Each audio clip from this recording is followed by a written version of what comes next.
The opinions expressed in the following program are not necessarily those of Eastlink TV, its sponsors, or partners.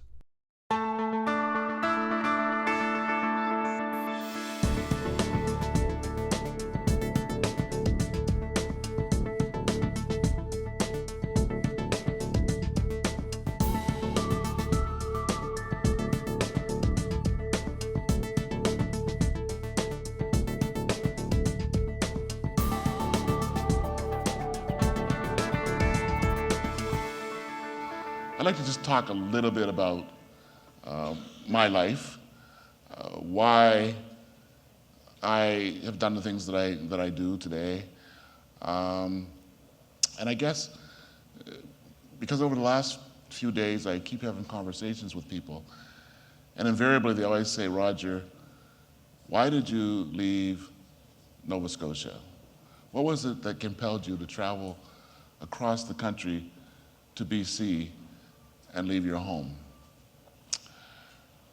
Because I always say that I live in British Columbia, but at heart I'll always be a Scotian. I was forced to leave Nova Scotia. I was forced to leave my home, my family, the people that I love. I was forced to leave here. Some people will say, well, you had a choice. But that's no different than saying that the Acadians who were expelled had a choice. That Jewish people leaving the Holocaust had a choice. Or that my own African ancestors who were escaping slavery and traveled along the Underground Railroad right here to Halifax, Nova Scotia, that they had a choice. I might have had a choice, but in my mind, if I stayed in Nova Scotia, I would have lived and died a slow, painful death. Some of my best memories are from here. I grew up in Truro, just an hour away, a small black community called The Marsh. I don't know if anyone's ever been there or heard of it. At one point, we did a project in Nova Scotia, and there were 38 distinct black communities in Nova Scotia, most of them on the outskirts of small towns and cities, primarily because black people were not allowed in town. So I grew up in one of those communities in Toronto, Nova Scotia, and I can remember as a young person playing hopscotch and steal the flag, Mother May I. I'm sure you can remember some of those other things. We didn't have handheld games. We didn't have Xbox or PlayStation, so our parents would send us outside to play. In the summertime, it was road hockey. And in the winter, I would go with my dad onto the pond in Truro, and we would clear the snow at 5 in the morning, and we would go skating or play ice hockey. We would go fishing in the North River and catch trout. And when the smelts or the mackerel were running, you could hear a cry go down our whole street, "Mackerel, mackerel!" And people would come running with buckets and nets, and they would go fishing. I mean, these were wonderful, wonderful times for me. It wasn't all great. In my hometown, we dealt with a lot of racism. People here in Nova Scotia tend not to want to talk about these sorts of things. My brother calls it the melancholy Nova Scotia approach. But I can remember my first day at school. So I was living on the Marsh, and my friend Nathan and I, we decided that we were going to walk to school our first day. We didn't want our parents walking us to school, so we walked to school. And I really hadn't encountered, at that point, very many people who didn't look like myself. I mean, other than my relatives and other African Nova Scotians, the only non-black people really that I saw were the milkman, the mailman, and more often, the policeman. So we go to school, and I arrive at school, all excited. And the first thing that happened was a teacher approached us, and they said, "Nathan, would you come with us, please?" And we thought we were going to be together forever. And they said, "No, Nathan, you have to go." And what they were doing was they were streaming him into what we called in those days the slow class. Now, we hadn't even been in school yet. This is going into kindergarten. They had already determined in Truro that any person of African descent was not capable of being able to learn. And I'm not that old. And so, Nathan was quite upset. He started to cry and everything. But they didn't take me. And had nothing to do with my intellect or intelligence. I'm the youngest of 10. And my mom was a very determined lady. And so every time one of my older brothers and sisters went to school and they tried to put them into the slow class, my mom would arrive at the school and say, "Those are my children, you're not taking my children." So by the time I got there, the school said, "Look, forget about this, Roger Jones." So I got to go into the advanced class. But by the time I was in grade 3, every black person that started with me had already been held back.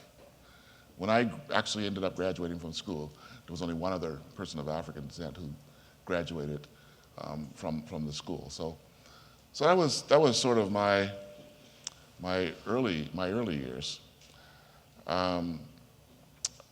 I found a love for sports, and I think that's one of the things that has kept me going all these years was my love for sports. When I was young, I played just about every sport that there was, eventually falling in love with basketball. And I'm happy to say that when I was in my senior year at CEC High School in Truro, I helped lead the team to the Nova Scotia Provincial Championships, and I got the most valuable player in Nova Scotia along the way. So.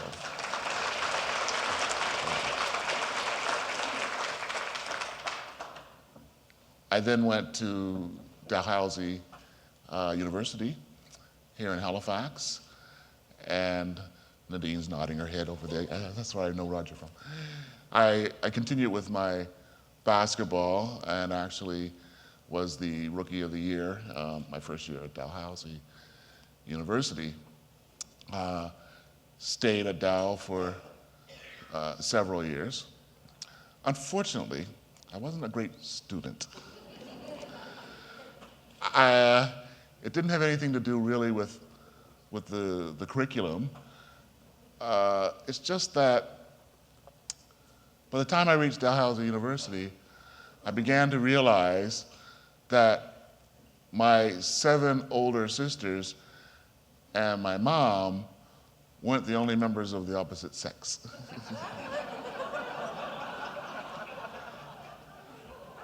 So yeah. I'll tell you a quick story in my because I wasn't too bright either. My next older sister, Debbie, when we were kids, my dad worked out of the home and my mom only worked in the home.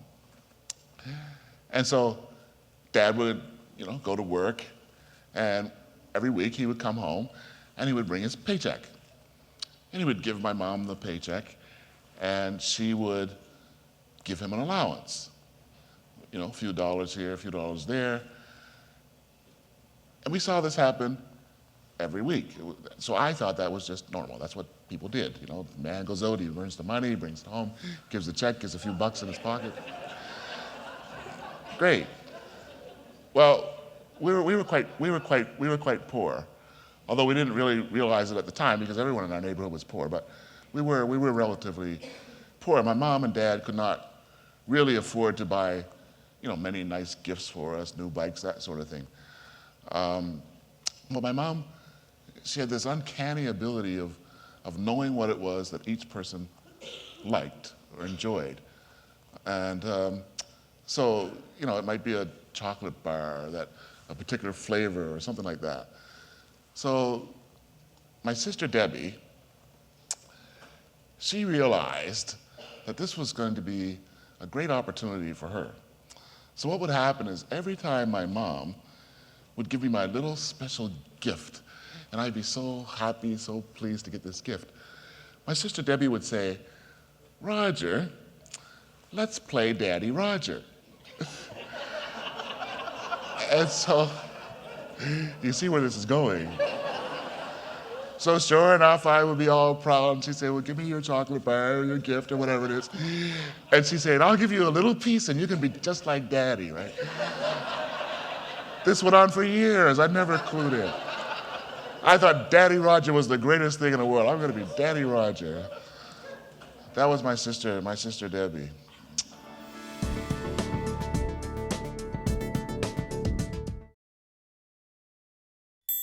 The opinions expressed in the following program are not necessarily those of Eastlink TV, its sponsors, or partners.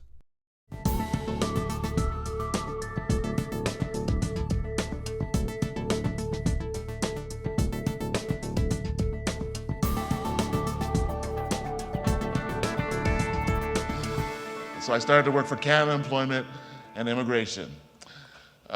So the money was flowing, the wine was flowing, my career was growing.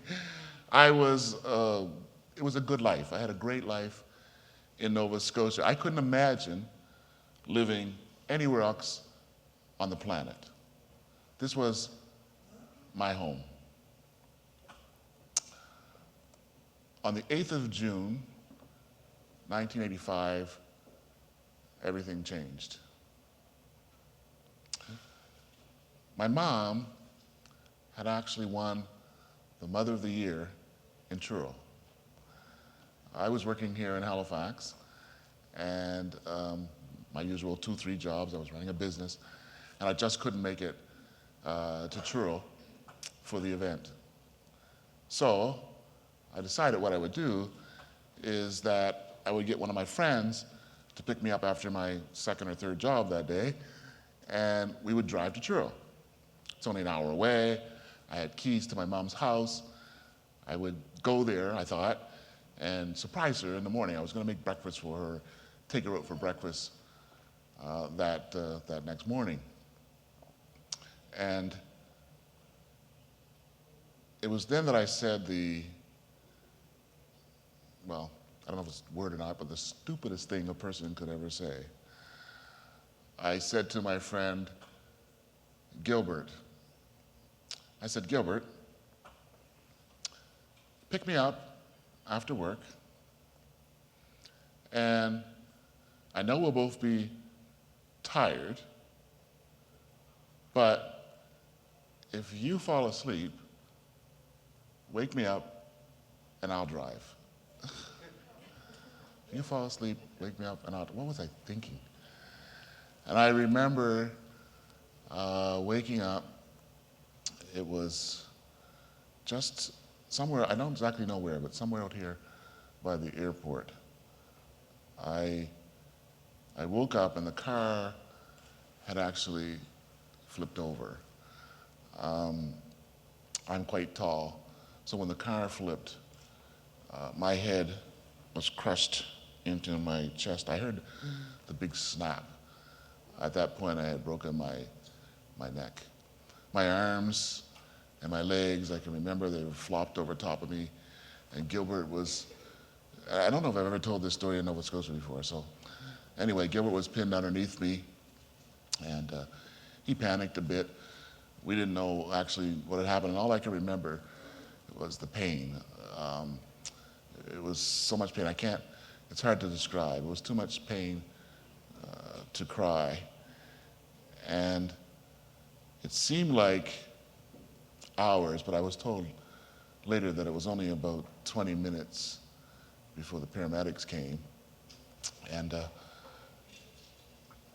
now they tell you not to move someone who's had a potential spinal cord injury, but I mean, I was in so much pain. I was, making noise and screaming, and so these truckers came along, and they made a decision to break in the window of the car, and they dragged me out of the window.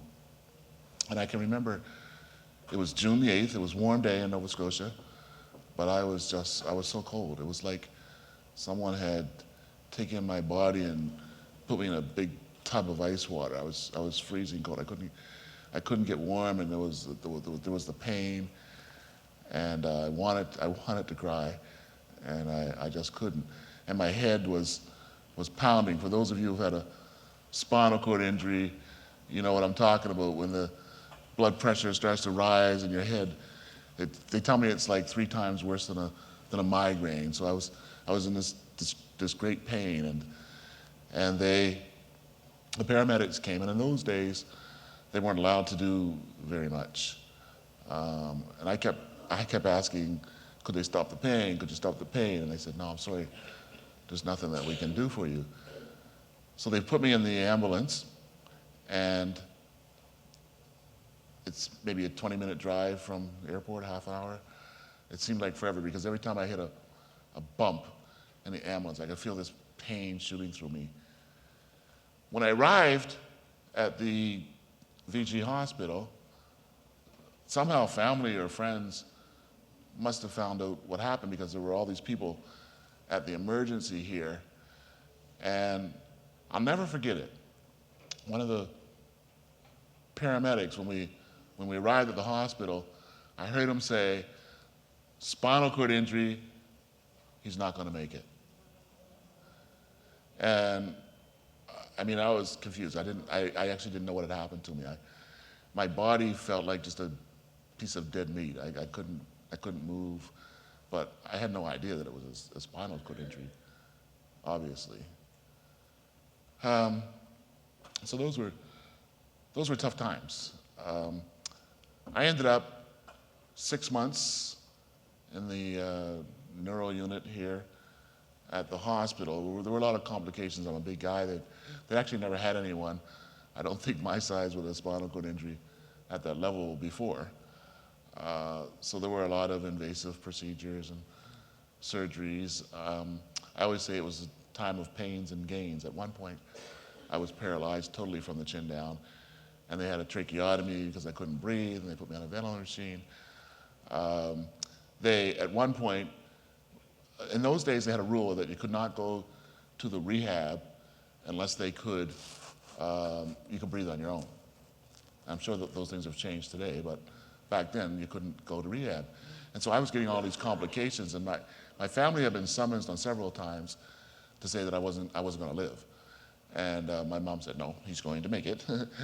And I started believing in myself. I knew that at some point, I would make it. I knew it, regardless of what the medical profession was saying.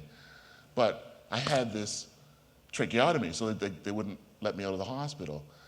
And the nurses actually themselves started to fear for me. And so one day, one of the nurses, what they would do is they would stick this cork into your throat. And if you could keep the cork in for 24 hours, that meant you could breathe on your own and you could go to the rehab. But I could only keep a cork in for 2 hours. So basically, I was never going to get out of the hospital. So one day, a senior nurse came to me and she said, Roger, we have to get you to the hospital. So if you're willing, let's try this cork for 24 hours. And I said, sure, let's go for it. I made it 23 and a half hours, and I had a seizure. At that point, I had already gained movement in my arms. I lost everything and had to start all over again. So it was a tough time. Now, people like Lori Cranton, who's here today, and my family and my friends were what really brought me through. And I want to officially, maybe for the first time, thank them for what they did for me.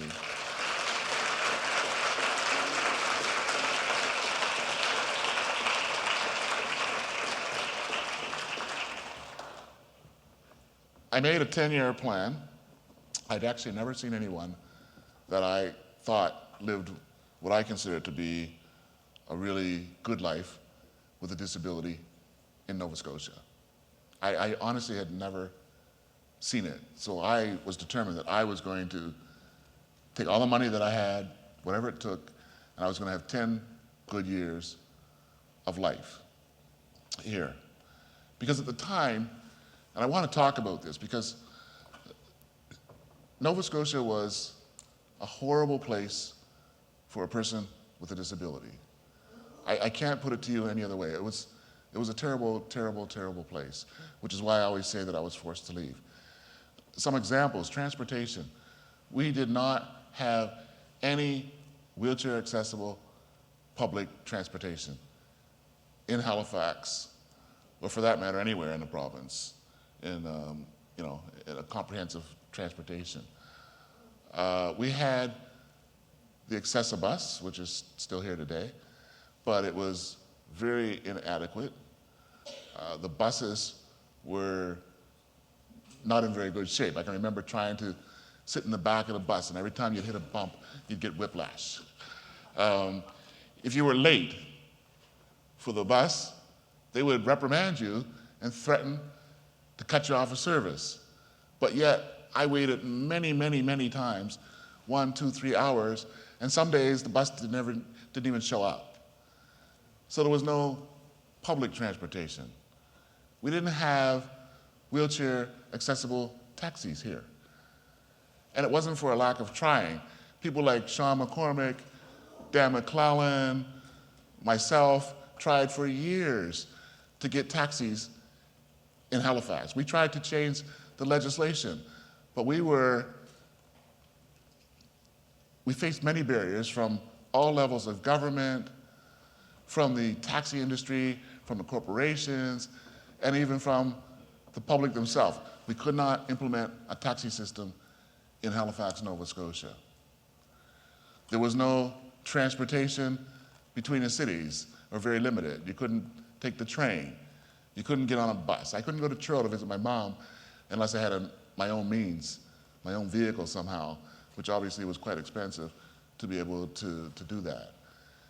If you managed to get outside in the wintertime, there was no snow removal. The snow removal here, believe it or not, is 10 times greater than out west. But if they did clear the sidewalk, they never cleared the curb cuts. So I was literally,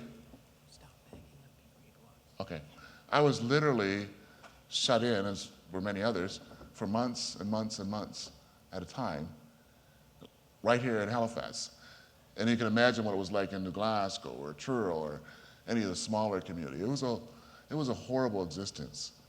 And then, besides transportation, I need to use a personal attendant.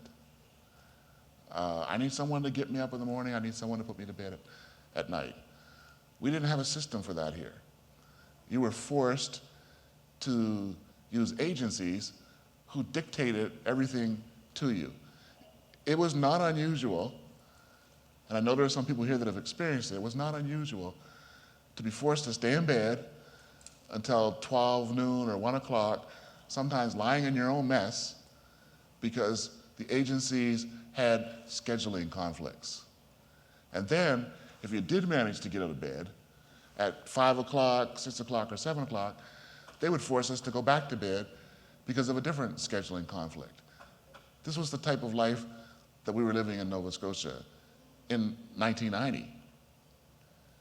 If you were not lucky enough, like myself, to be able to have your own home, then you were incarcerated in an institution.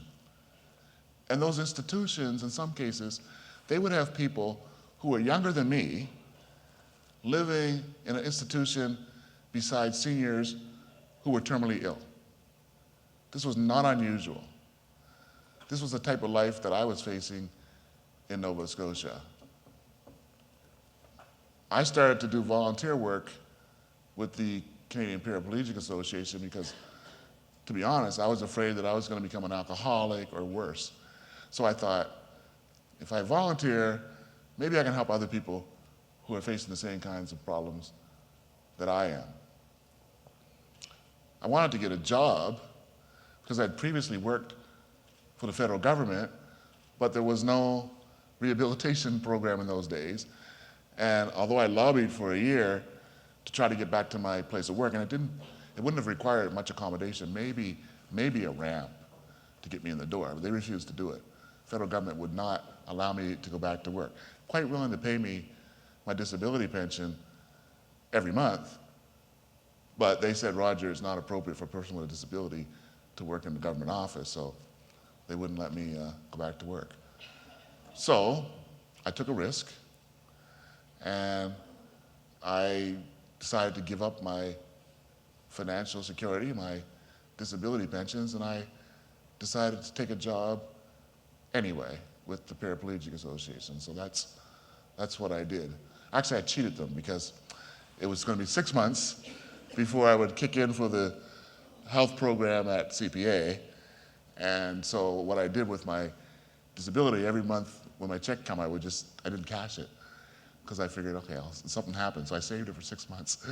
And after 6 months, I know they were in shock. I mailed them 6 months of checks back because by that time I'd kicked in at CPA for their program. That's how I got a job. Otherwise, there was no way I was going to be able to work.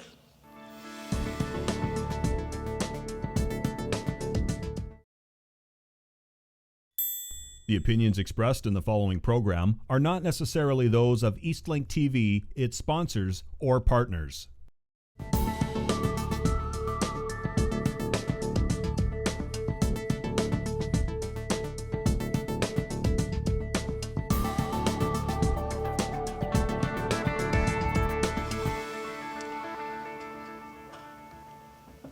February of 1990, I had to go to BC on business. We had developed something called a cost analysis document. And basically what this was, we would determine the future costs for someone who was facing traumatic injury. And there was a young man who dove into a pool in Courtenay, BC, and had a spinal cord injury. He was originally from Nova Scotia. And so the lawyers wanted to determine the cost in Nova Scotia dollars as opposed to BC dollars. So by this point, I was considered to be a bit of an authority, I guess, if you will, on these type of things. So they wanted to fly me to BC to be an expert witness in the court, which I did. And I arrived in BC, February, snowstorm in Nova Scotia. And when I got off the plane, I was overwhelmed. Not only by the accessibility of the building, but when I got out in front of the airport, there was a wheelchair accessible taxi. I had never seen a wheelchair accessible taxi. I didn't even know they existed. I thought, wow, this is amazing. So I go in the taxi, and they drive me to my hotel. The hotel is totally accessible.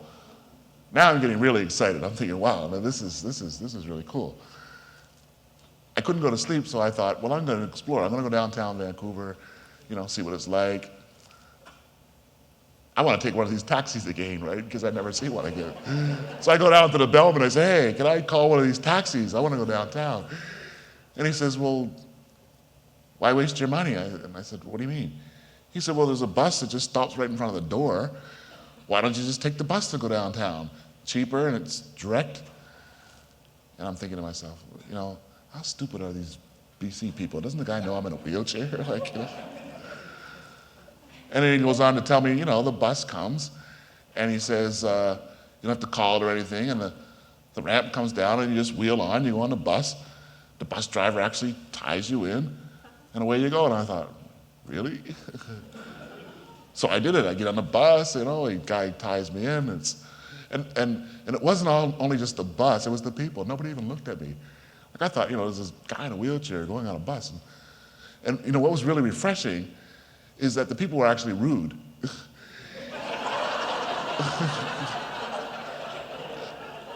Nobody's rude in Nova Scotia. And I would go down Spring Garden Road, go to a store that I couldn't get in. There's 6 steps there, standing outside in the rain, and someone would come out and smile at me. How are you, dear? Oh, you poor thing. Let's lift you up and carry you into the place. They wouldn't think of building a ramp, but they were never rude, right? So they were rude. So I take the bus, and I take the bus, and I go downtown, Vancouver. This is great, right? I'm at the waterfront. And then they said, well, why don't you go over to North Vancouver or West Vancouver? I said, well, how am I going to do that? Well, you take the C bus. It's totally accessible. It's really? So I go, of course it is. You wheel onto the C bus. They take you across the water. It's just a beautiful thing. You're on the other side. It's the quay is over there, and it's accessible. And now I'm thinking, man, this is too much. This is amazing, right? So I come back on the C bus, and then I see this big lineup of people. And I'm thinking, so where are all these people going? So I follow them, right? And I follow all the people. It's like a little line, and they're going along. They're going on a train. I thought, okay, well, there's no way. I mean, I can't go on a train. It's called the SkyTrain. It's the above land rapid transit, ALERT they call it. And sure enough, SkyTrain's accessible. Not only can I go by myself, you don't have to be tied down or anything. You just wheel on the train and you can go to 3 or 4 different cities. So I did that. I spent the whole day back and forth on this train. Like, I know that people saw the same guy. Who's this guy going? Not only that, you don't pay for the train.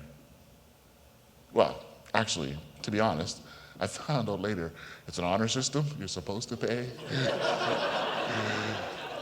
And I thought, can you imagine this in Nova Scotia? Nobody's going to pay for this thing.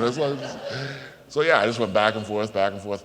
It was a little daunting though, however, because I thought that the driver bailed on us because there's no driver for the train. I'm up front looking around like, how? I'm going to die.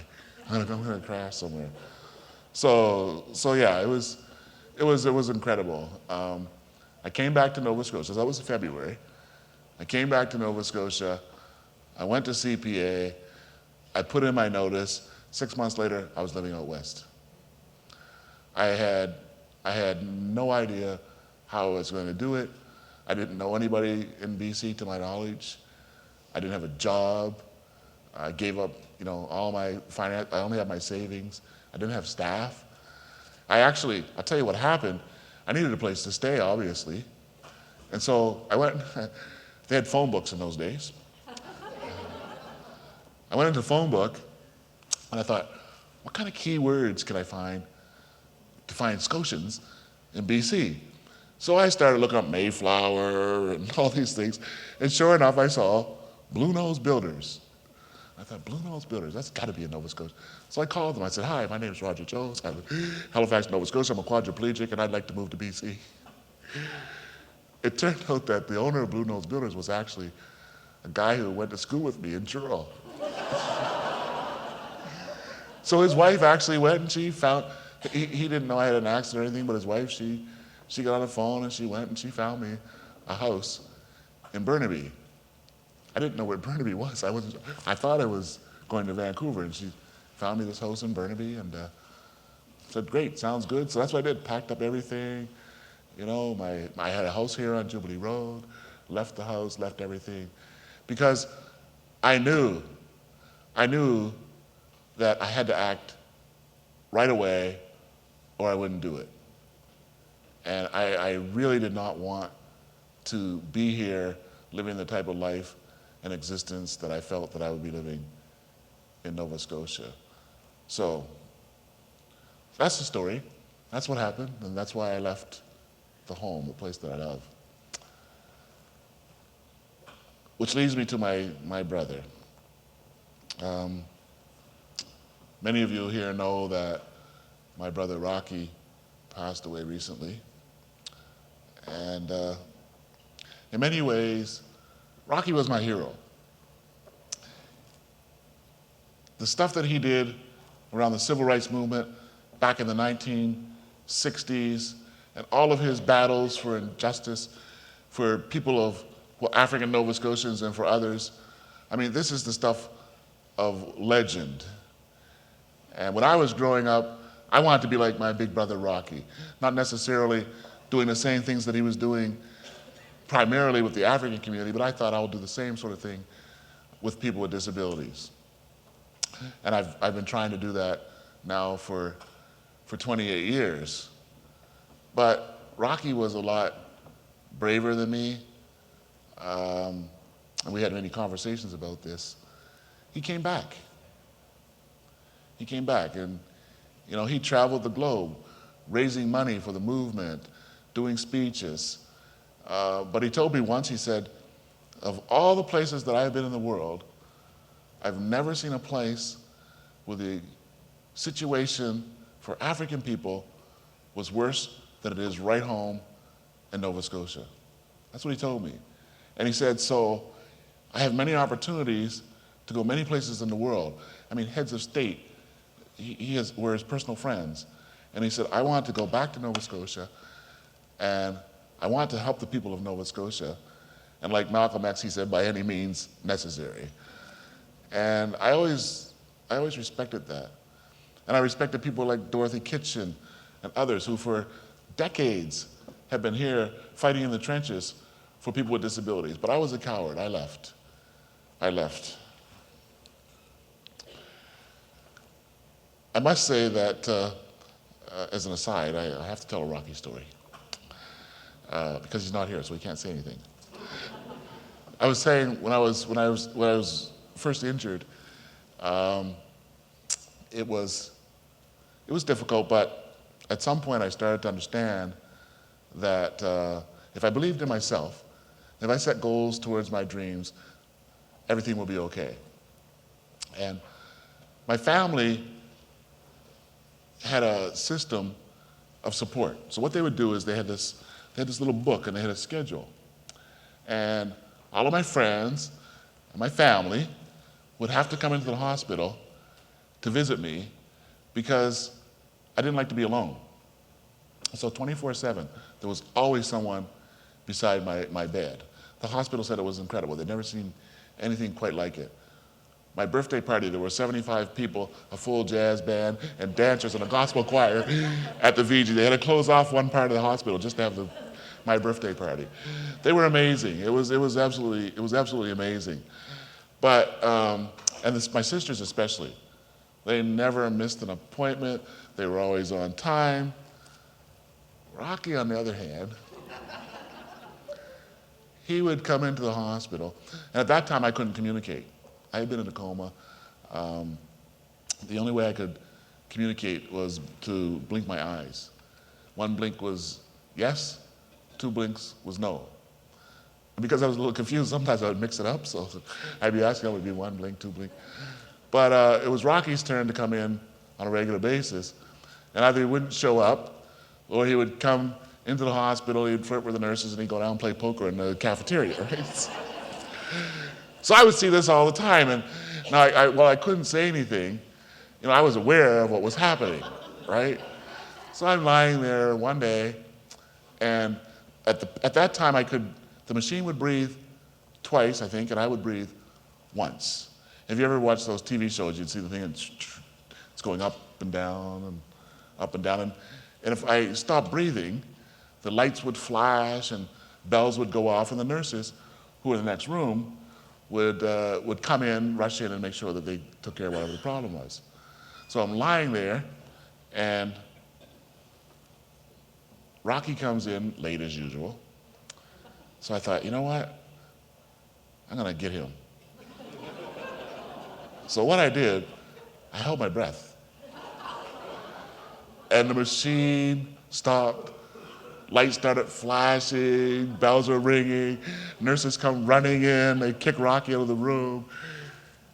I started breathing again, and everything goes back to normal. So I did it again. I thought, this is pretty cool, So I held my breath longer, and the bells were ringing, and the lights were flashing, and they take Rocky out again. Well, I thought if I can do it twice, so a third time I do it. I hold my breath. Well, this time the poor man, sweat's pouring down his face. He's shaking. The nurses he almost faints. The nurses have to help him out of the room. I'm lying there smiling. But I thought I better stop now because they might decide to come in and do some kind of invasive procedure or something. I didn't have the nerve to tell him until 20 years later what I had done.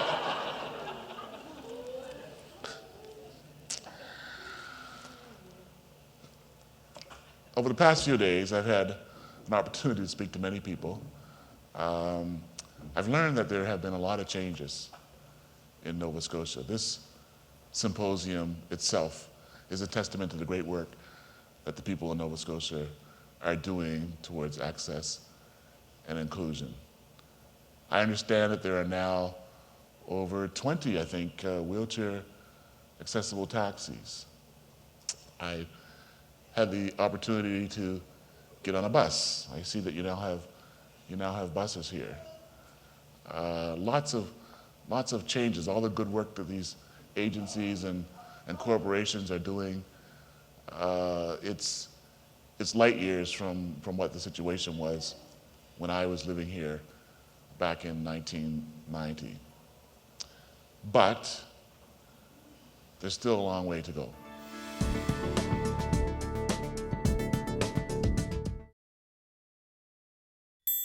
The opinions expressed in the following program are not necessarily those of Eastlink TV, its sponsors, or partners.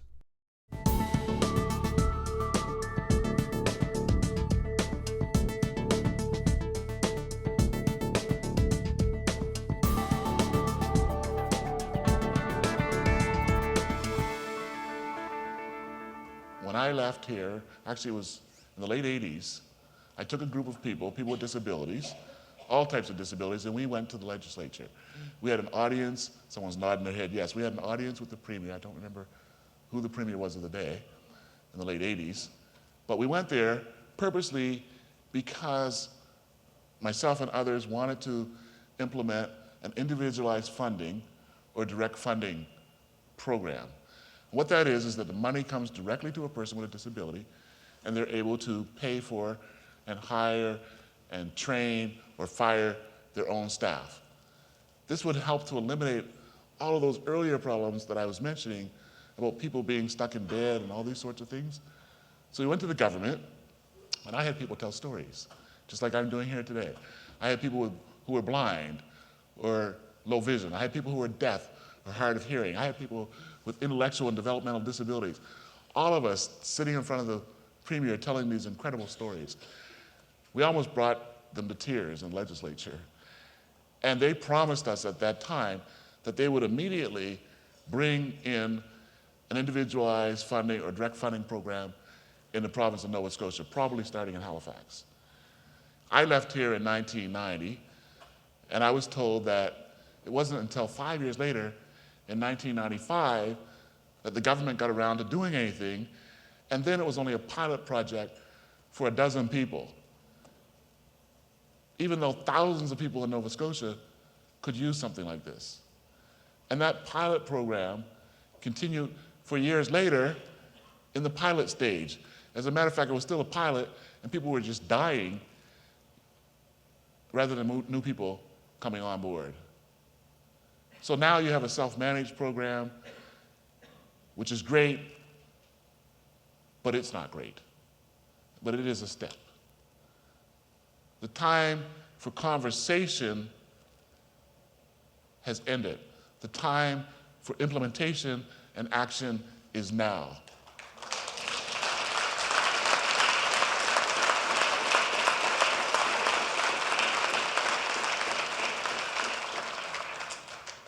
We have the taxis, I should mention.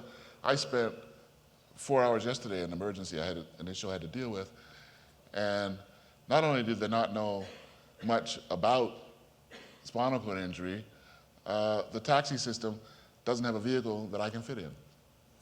So it's 20 taxis, but 20 taxis for short people. I just thought I'd throw that in there in case anybody. The time for conversation is over. The time for implementation and action is now. I want to come home. like Rocky before me,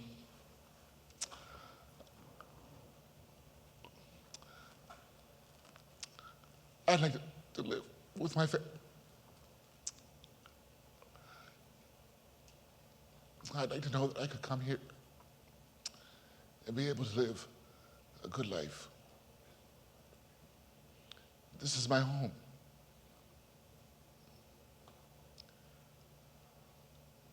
When Rick Hansen wanted to recreate the excitement around his Man in Motion World Tour, he called me.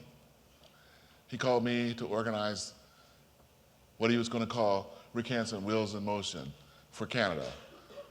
I was too busy with my company, and I just couldn't do it. But I agreed to do British Columbia because they wanted to make sure that in Rick Hansen's hometown that they had the best program that they could have. And so Rick called me, and I did it. I organized Rick Hansen's Wheels in Motion for the province of BC. We raised millions of dollars across Canada for quality of life and research for people with spinal cord injuries. When they had the 2010 Olympics and Paralympics, they wanted to bridge the gap between the corporation and the disability community. They called me so that I would facilitate meetings and bring together those two groups. The result was employment and opportunities for people all across British Columbia. I sat on the board for Plan Institute and for Plan. These organizations were instrumental in bringing forth the Registered Disability Savings Plan, which I'm proud to say is the only one in the world. Over the years, the Registered Disability Savings Plan will put not millions, but billions of dollars into the hands of people with disabilities and their families.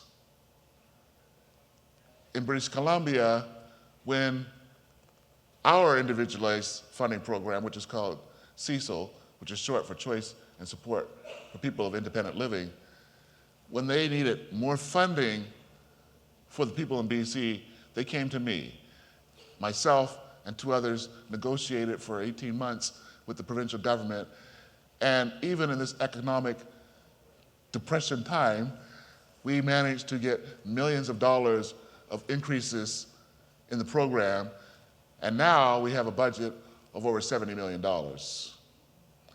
When they wanted to do a program in BC for people with developmental and intellectual disabilities, I was a part of the core group that went to government and removed $500 million to $1 billion budget and moved it into a program for people with developmental disabilities.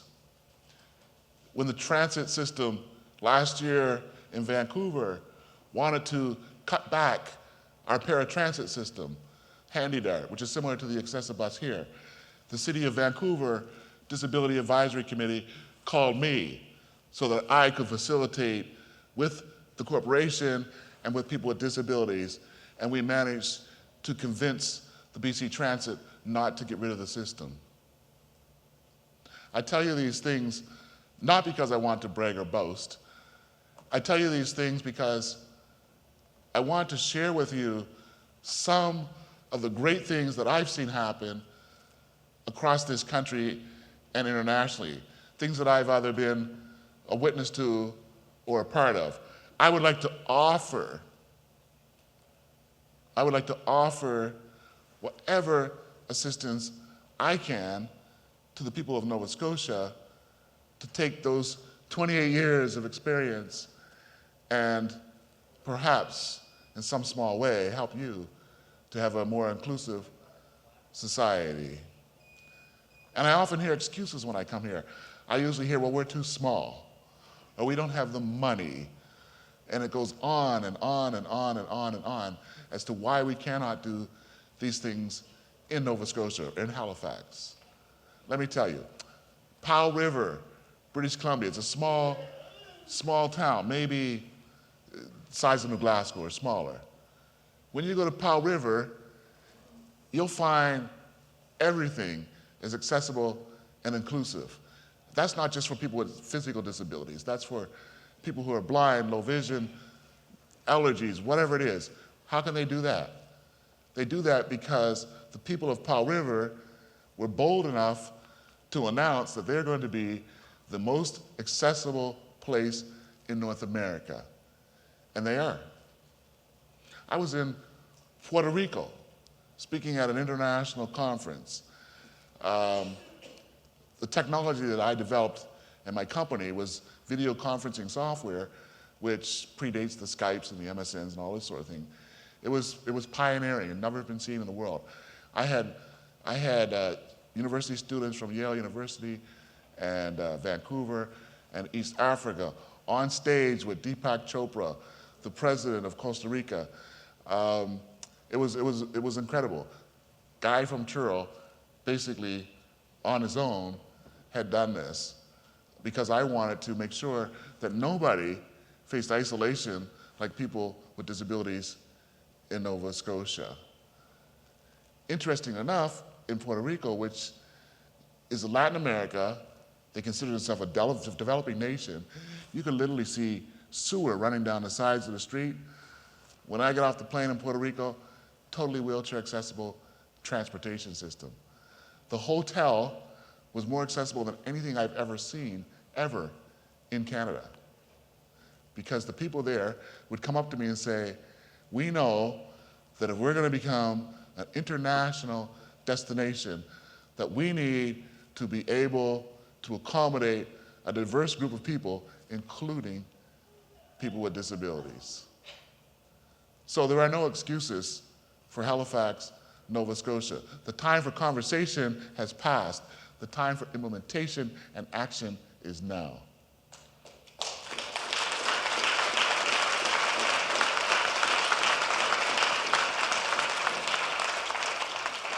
And so in closing, I would just like to quote the great Martin Luther King Jr., who so eloquently said, "I have been to the top of the mountain, and I have seen the promised land." Ladies and gentlemen, I think that for people with disabilities, that promised land can be right here in Halifax, Nova Scotia. Let's build it together. Thank you.